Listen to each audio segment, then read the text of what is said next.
Hi friends, எல்லாருக்கும் வணக்கம். இன்றைக்கி ரொம்ப ரொம்ப சேடான டே. எனக்கு ரொம்ப கஷ்டமாக இருக்குது.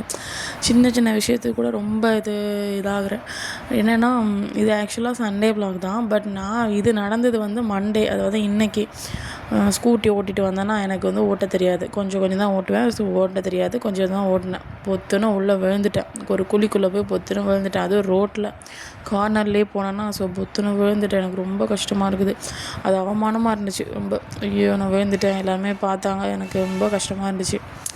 சரி, ஒரு அக்கா தான் என்னை தூக்கி விட்டு இது பண்ணாங்க. எனக்கு அது மறுநாள் படிக்கிறதுக்கே எனக்கு தோண மாட்டேன்ட்டு. ஆக்சுவலாக இது வந்து சண்டே வ்ளாக் தான் இது. ஸோ நான் என்ன நினச்சேன், மதிய தம்பி தூங்கினதுக்கப்புறம் உட்காந்து படிக்கலாம் அப்படின்னு நினச்சேன். பட் அவன் தூங்கலை. சரி, ஓகேன்னு சொல்லிட்டு நம்ம சிங்காநல்லூரில் வந்து இந்த பிளேஸ்க்கு கூட்டிகிட்டு போகலான்னு சொல்லி சாந்தி கேஸ். ஸோ இங்கெல்லாம் ப்ரெட் இதெல்லாமே ரேட் ரொம்ப சீப்பாக இருக்கும். பட் ஹெல்தி சூப்பராக இருக்கும்.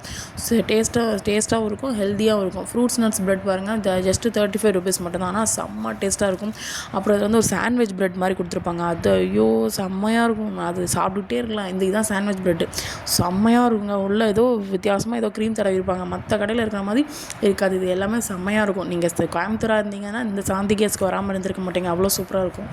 சரி, கொஞ்ச நாள் விளாண்டுட்டு இது எல்லாத்தையும் வாங்கிட்டு அதுக்கப்புறம் திரும்பி ரிட்டன் வீட்டுக்கு வந்தாச்சு. ஆக்சுவலாக நாங்கள் ஸ்கூட்டரில் போகலாம் தான் நினச்சோம். பட் ஸ்கூட்டரில் போனால் கண்ணில் காற்று அதிகமாக பட்டு தூக்கம் அதிகமாக வரும். ரொம்ப கண் டயர்டாக இருக்குன்னு சொல்லிட்டு காரில் போனோம். அது மட்டும் இல்லாமல் மழை அதிகமாக இப்போ வந்துடும், இப்போ வர முடியாது ரிட்டன்னு அப்படின்னு சொல்லிட்டு நாங்கள் காரை சூஸ் பண்ணோம். சரி, ஓகே, ரிட்டன் வந்தாச்சு. நைட்டாக உட்காந்து படிக்கலான்னு பார்த்தோன்னா அப்படி தூக்கம் வந்துச்சு. சரி, ஓகே, மறுநாள் படிக்கலான்னு சொல்லி இன்றைக்கி நான் எடுத்தேன். ஆனால் பாருங்கள், ஸ்கூட்டரில் விழுந்து எனக்கு ரொம்ப சங்கடமாக போச்சு. இதுக்கெல்லாம் போயிட்டு ஃபீல் பண்ணலாமா? ரொம்ப ஓவராக பண்ணாதீங்கன்னு சொல்லாதீங்க. எனக்கு இந்த மாதிரி சின்ன சின்ன விஷயங்கள்லாம் ரொம்ப எமோஷ்னல் ஆவேன். பட் எப்படியாவது நான் படித்து ஆகணும் அப்படிங்கிறதுக்காக தான் நான் அடுத்த புக்ஸ் எடுத்துகிட்டு உட்காந்துருக்கேன்.